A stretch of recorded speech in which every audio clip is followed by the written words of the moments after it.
اوكي. السلام عليكم ورحمة الله وبركاته. بسم الله الرحمن الرحيم، والحمد لله رب العالمين، والصلاة والسلام على سيد المرسلين سيدنا محمد صلى الله عليه وسلم وعلى آله وصحبه وسلم أجمعين. Now we will continue with the last example for sample pharmacokinetic calculations in practice, which are the anticonvulsant drugs. Okay.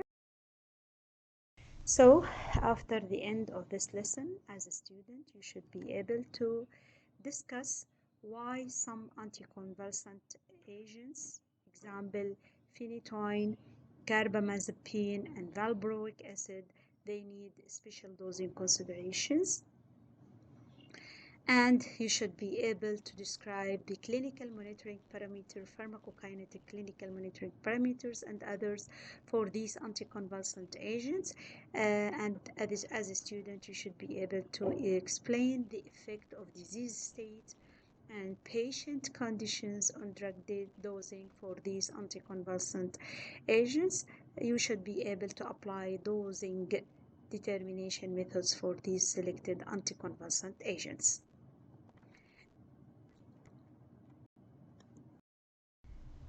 So, as an introduction, the anticonvulsants, commonly known as anti-epileptic drugs or anti-seizure drugs, they are diverse group of pharmacological agents used in the treatment of epileptic seizures.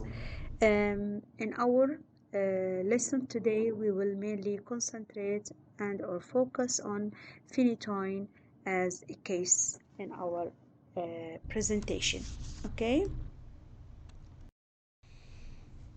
Focusing on phenytoin, you can find in your textbook or reference the complete explanation for the other two drugs and other anticonvulsant drugs, including the carbamazepine and valproic acid.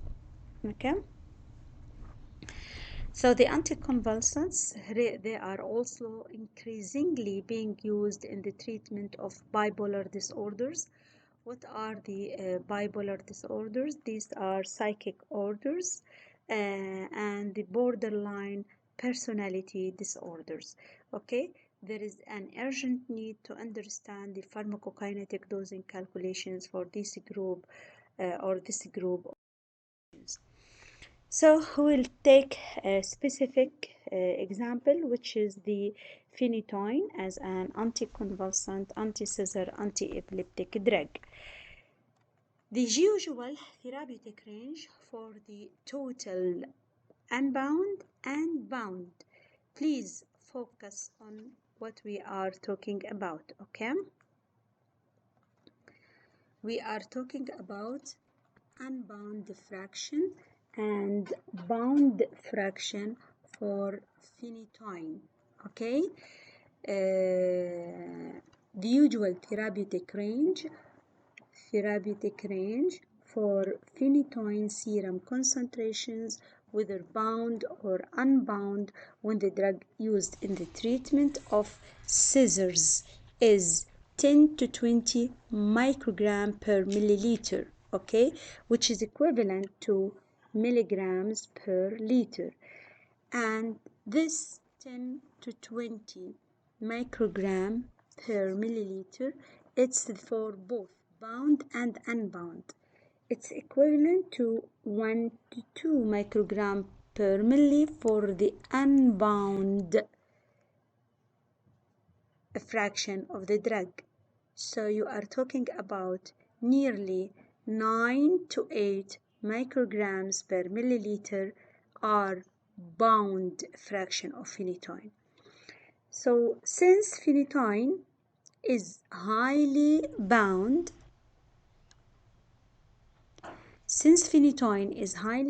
around 90% to albumin, this is explaining the 9 to 8 microgram per milliliter bound serum concentration. It's prone to plasma protein binding displacement. It's highly susceptible to plasma protein binding displacement. due to the large variety of factors. So it's highly protein bounded. Okay. Now the unbound phenytoin concentration is an extremely useful monitoring tool when used correctly. Monitoring tool for the plasma unbound concentration, therapeutic concentration. Okay. The relationship between the total concentration and free concentration CF and the free fraction FF is as follows. The free fraction FF will equal free concentration CF, which is the unbound concentration, which is usually 1 to 2 microgram per milliliter, over the total concentration. The total concentration is usually total serum concentration of phenytoin 10 to 20 microgram per milliliter, which is equivalent to 10 to 20 milligram per liter. Okay? It's including both the unbound and bound concentrations. For routine therapeutic drug monitoring purposes, the total phenytoin serum concentration are still used. For the routine therapeutic drug monitoring, the total C total, it is still used, but which is more useful is the unbound phenytoin concentration. Unbound, which is the free concentration CF. Okay, it's the more useful monitoring tool for therapeutic monitoring. Now let us take a look on the disease states and conditions that will alter the phenytoin plasma protein binding. Okay, let us take a look.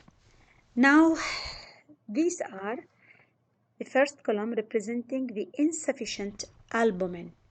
When you are talking about insufficient albumin, and knowing previously in the previous slide, slide number 4, that 90% phenytoin is highly bound in a level of 90% to albumin. So in these disease cases, there is an insufficient albumin amount or albumin concentration. So the free phenytoin serum concentration will be high.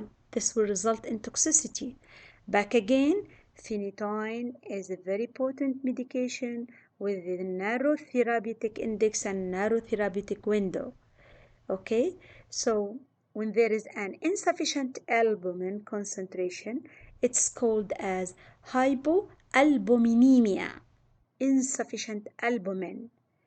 Remember, phenytoin is 90% bound to albumin, slide 4. So if there is an insufficient albumin, the free or unbound fraction of the drug will be high.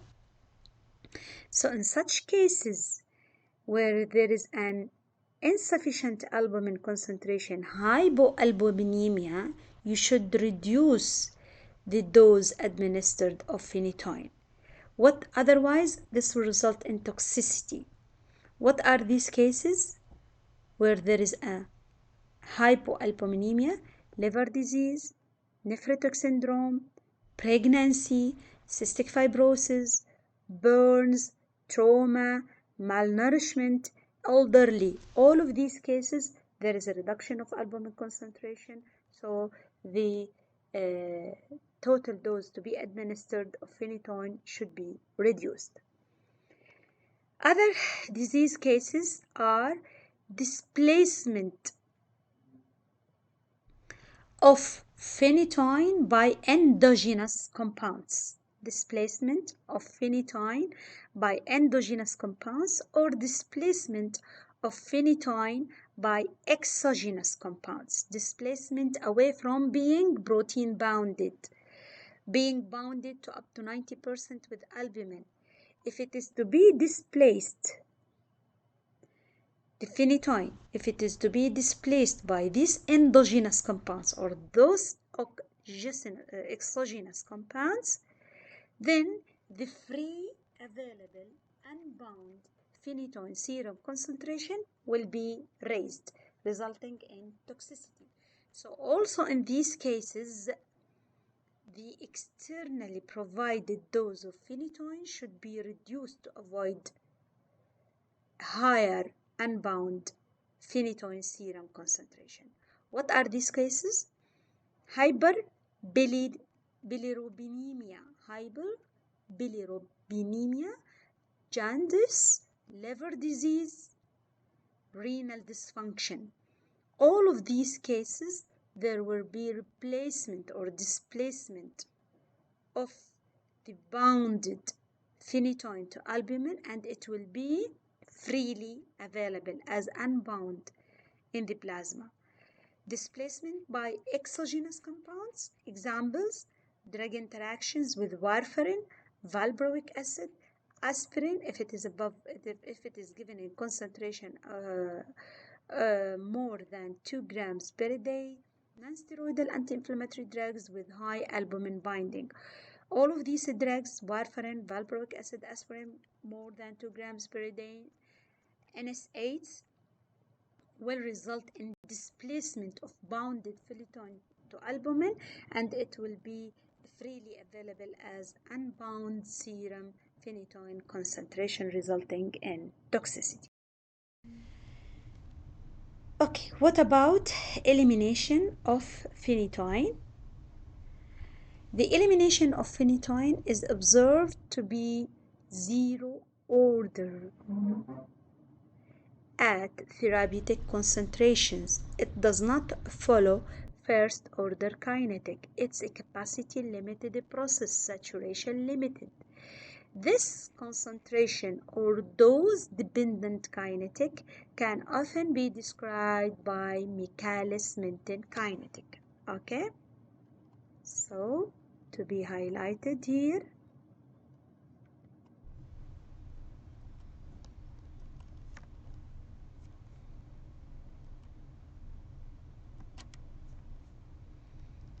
Michaelis-Menten kinetic.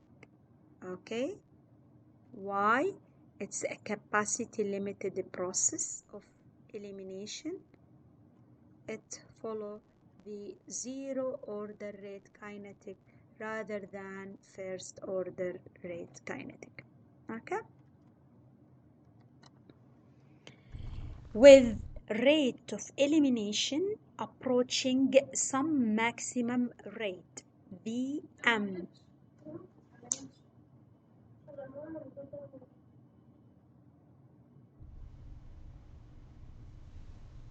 So it's a capacity limited metabolism or capacity limited kinetic process.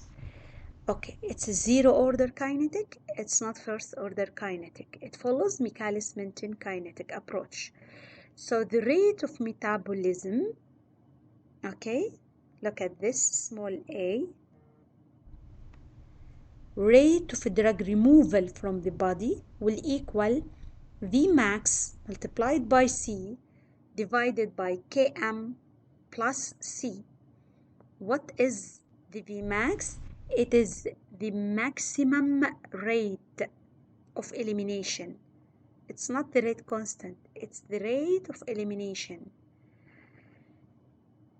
Okay, under steady state conditions, the rate of drug administration will equal the rate of drug removal. Rate of drug removal, we have just few seconds explain it.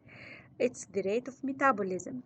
What is the rate of drug administration, which is the maintenance dose, MD, will equal Vmax multiplied by steady state concentration divided by Km plus steady state concentration. Now we will explain more and more the Michaelis-Menten kinetic equations, but you should be able to memorize that the phenytoin kinetic follows zero order kinetic, follows the Michaelis-Menten equation kinetics. Okay, at steady state, the rate of elimination rate of metabolism, rate of drug removal, will equal the rate of drug administration, which is the maintenance dose calculation. So back again for initial dosing determination for phenytoin. Several methods can be used to initiate phenytoin therapy and to calculate their doses. They are available. The pharmacokinetic dosing method is the most flexible technique for calculation of the dose of phenytoin. It allows individualized target serum concentration, okay, individualized per each patient, to be chosen for the patient. Now let us look at this example and what are given for us as data. Now TD is 50 years old, so he is or she is adult. Now we will know that he is 75 kilograms, 5 feet 10 inches. I think that he is not obese since 75 kilogram. He is a male with a simple partial scissors who requires a therapy with oral phenytoin. He has normal liver, normal renal function, suggest an initial phenytoin dosage regimen designed to achieve a steady state CSS phenytoin concentration to be 12 milligram per liter. Okay? To calculate the dose according to the pharmacokinetic dosing method, we should estimate the Michaelis-Menten constants according to the disease state. Michaelis-Menten constants according to the disease states and conditions present for that patient. Now, the Vmax, maximum rate of elimination. For non-obese, he is non-obese, he is only 75 kilograms body weight. Adult patient with a normal liver, normal renal function. For phenytoin, the maximum rate of elimination, Vmax, equals what? It equals 7 milligram per kilogram per day. But his body weight is 75 kilograms, so then we will multiply 7 by 75, which will result in 525 milligrams per day. It's the rate of elimination, maximum rate of elimination. Okay? Now, we should be able to differentiate between the rate constant K and V, which is rate of elimination, by the units. Please take care for the units. The maximum rate of elimination, Vmax, will equal the unit milligram per day. 525 milligrams will be removed outside the body per day, as we have usually explained the rate per time, while the Km, which is the constant, equal 4 milligram per liter. Look at the unit of Km. It's a concentration unit. It's not rate unit. So the Vmax is a rate unit, milligrams per day, 525 milligrams per day per time, while the Km, it's a concentration unit, which equals 4 milligrams per liter. Okay, so you should be able to memorize this value, which is the maximum rate of elimination for patients non-obese with normal liver and kidney functionality. The rate of elimination will be 7 milligrams per kilograms per day. Memorize this value. Okay.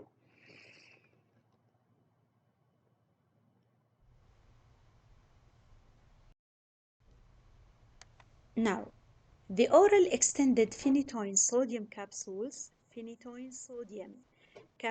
will be prescribed to this patient, knowing that F, the bioavailability, is equal 1, but S, the salt value, due to the salt value, will be equal to 0.92, as if the bioavailability is not completely 100%, 92% available, because it's as a sodium salt of phenytoin. So the initial dosing interval tau will be set around 1 day, which is 24 hours. The dosage equation for phenytoin, going back again to Michaelis-Menten equation, maintenance dose will equal Vmax multiplied by steady state concentration divided by S value. In the early equation, we didn't put even S or F because F equals 1. So divided by S multiplied by Km with a concentration units plus steady state concentration. So the Vmax in our case was 525 milligram per day multiplied by the steady state concentration was written in the question mentioned, which is 12 milligrams per liter, divided by S value, which is 0.92 for sodium phenytoin, multiplied by 4 milligrams per liter. Just remember that it has the concentration unit, which is milligram per liter, plus 12 milligrams per liter, which is the steady state concentration. So the maintenance dose after calculating will be 428 milligrams per day, which could be rounded to 400 milligrams per day.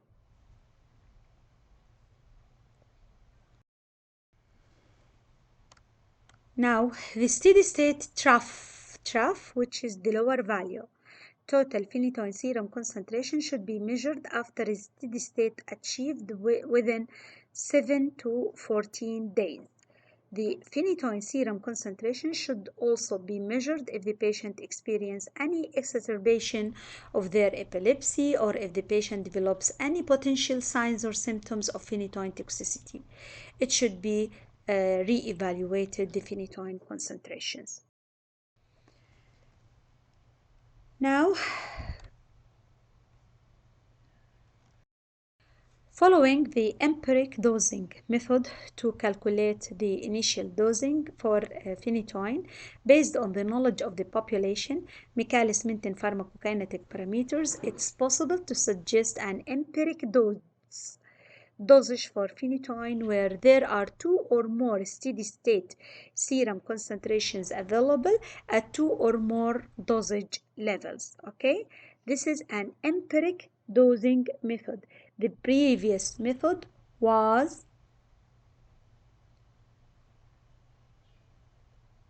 pharmacokinetic dosing method generally.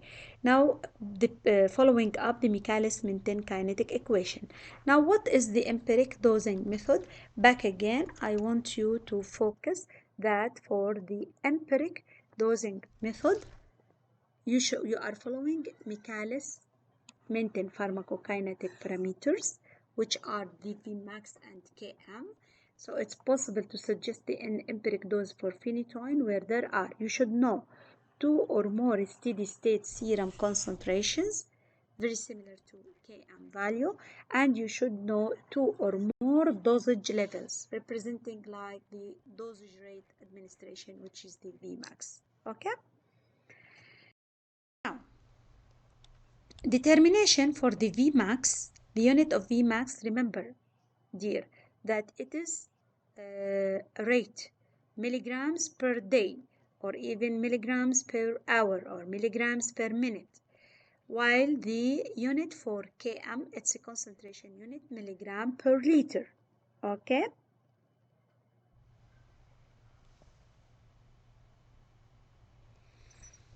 So, there is a direct linear plot or nomogram. This is the empirical method for dose determination. The direct linear plot or nomogram is a linear transformation method that is used to estimate the non-linear pharmacokinetic parameters Vmax and Km. These are the non-linear Michaelis-Menten pharmacokinetic parameters: the maximum rate of elimination, milligram per day, and the Km, which is the concentration as milligrams per liter. This method requires the knowledge of two different dosing rates in a unit of milligram per day and the knowledge of two steady-state concentrations achieved with each dosing rate. The steady-state concentration unit will be as milligrams per liter. Now,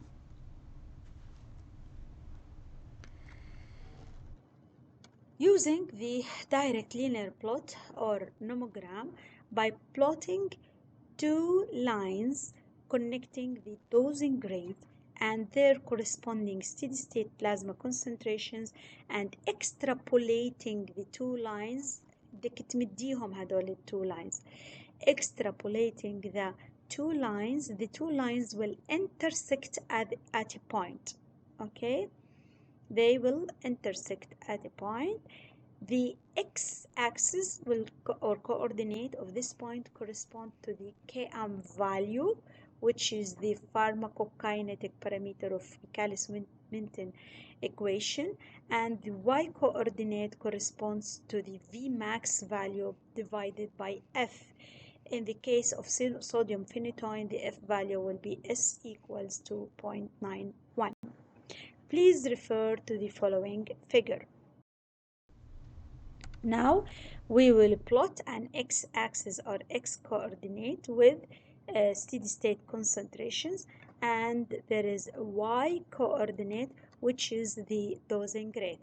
The y-coordinate unit, ya sabaya, will be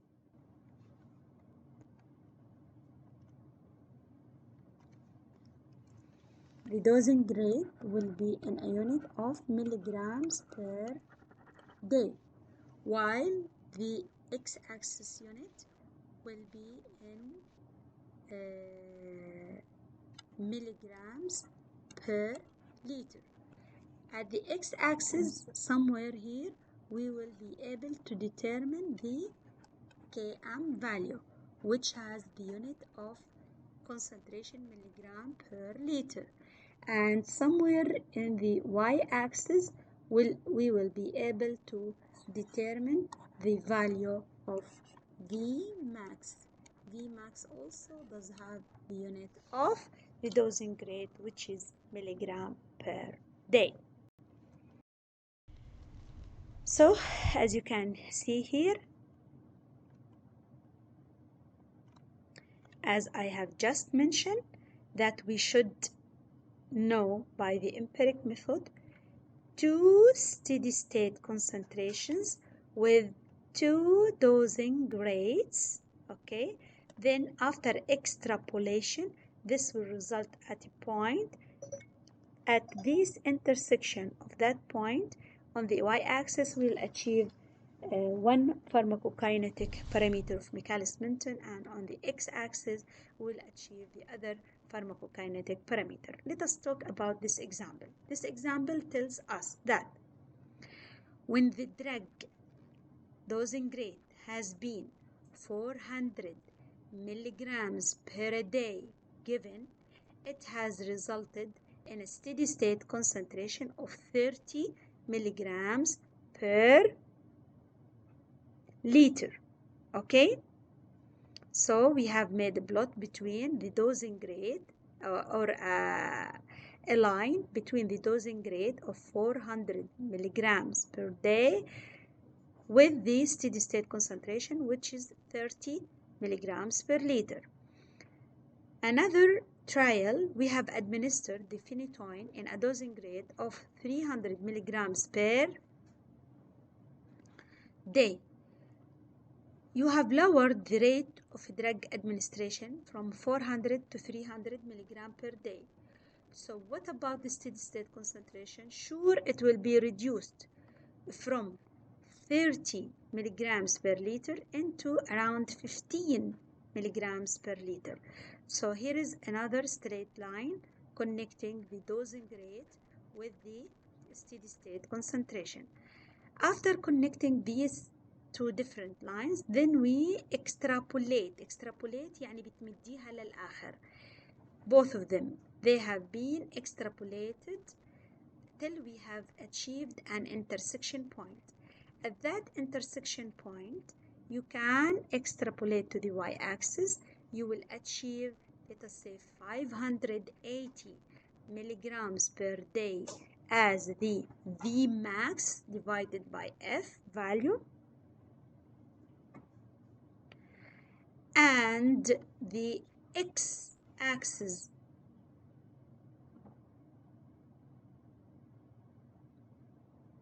Km value, x-axis Km value at that intersection, it will be Km. Km, which is the Michaelis-Menten equation constant. It has the value of, say, 12 milligrams per liter. These are the two Michaelis.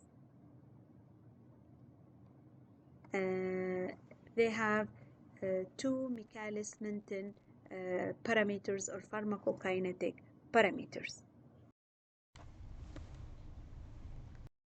The direct linear plot nomogram can be used to predict the steady state achieved after administration of a specific dose and to estimate the dose required to achieve a certain plasma concentration. Okay?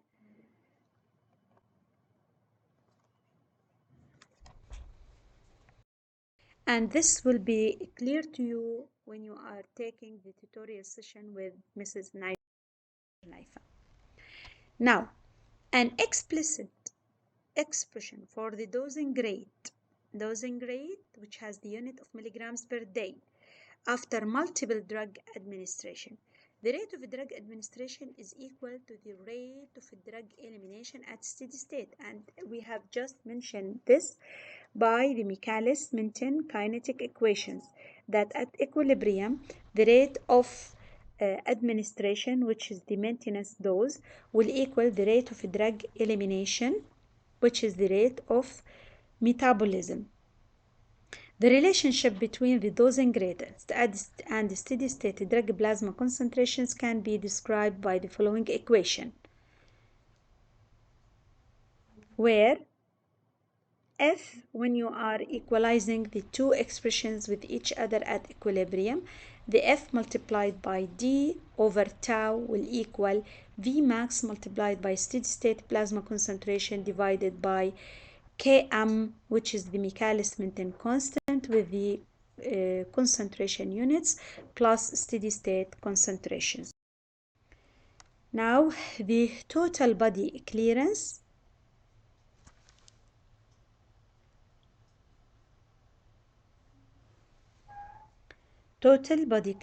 will equal, usually it's the V max elimination rate, okay, in the unit of milligram per day divided by the Km, which is the Michaelis-Menten constant with the unit of milligrams per liter, plus steady state concentration or plus plasma concentration. The total body clearance is dependent on the drug concentration. Total body clearance is dependent on the concentration.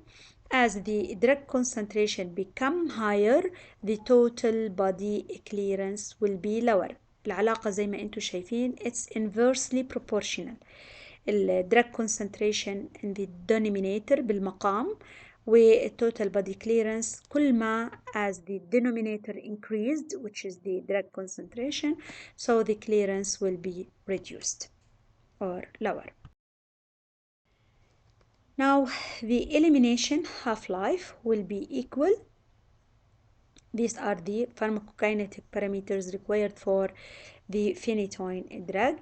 The elimination half-life will equal 0.5 multiplied by initial plasma concentration plus 0.693 multiplied by the Km Michaelis-Menten constant with the unit of milligram per liter multiplied by the volume of distribution divided by the Vmax, which is the rate of drug elimination. Time to reach a fraction of steady state, if non-linear elimination pharmacokinetic, here it is a zero pharmacokinetic approach. The time required to reach a given fraction of steady state concentration depends on the rate of the drug administration. R Vmax, and the Vmax, it's the rate of drug elimination, and Km, it's Michaelis-Menten constant with the unit of milligrams per liter, and the volume of distribution in the following equation. So the time to reach a given fraction of the steady state will equal Km, Michaelis-Menten constant, multiplied by the volume of distribution V over Vmax, which was the maximum rate of drug elimination in the unit of milligram per day, minus R, all to the unit to the square power of 2. R, it's the rate of drug administration, multiplied by Vmax, ln 1 over 1 minus fraction of a steady state concentration minus fraction of a steady state concentration multiplied by the rate of drug administration. Now, time to reach the given fraction of the steady state. The time required to attain 90% of the true steady state plasma concentrations for phenytoin, which is administered at different rates of administration are, and where the volume of distribution equal 50 liter and the Vmax rate of drug removal or elimination equal 500 milligrams per day, and the Km value equals 4 milligrams per liter. Now here is the time required to reach the steady state value. If you look at this table, you can see here that this is the R value, which is the rate of drug administration, milligrams per day when you are administering 100 milligrams per day, 200 milligrams per day, 300 milligrams per day, and 400 milligrams per day. So as you can see here, here is the 0.9 multiplied by steady state fraction of the steady state. Here is 0.9, here is 2.4 milligrams per liter, and here is 5.1 milligrams per liter. Definitely, if you are increasing the rate of administration, okay, when you are increasing the rate of administration as milligrams per day, subsequently the fraction of the drug will be increased, steady state concentration. Now the time to reach that fraction will be increased. As the concentration is increased, the time will be increased. As you can see here, when you are giving only 100 milligrams per day, the fraction of steady state equals 0.9, and the time requires to reach this fraction equal 1.33 days. When you are increasing, say, the dose as 300 milligrams per day, the time to reach 5.10 of steady state concentration, which is 5.1 milligrams per liter, the time will equal 4 days, 0.41, and so on. Hopefully you have understood and got everything that have been given in this lecture. Waiting for your questions on the discussion board that will be available for the whole of this week. Best wishes for your dear students, and goodbye. Assalamu alaikum wa rahmatullahi wa barakatuh.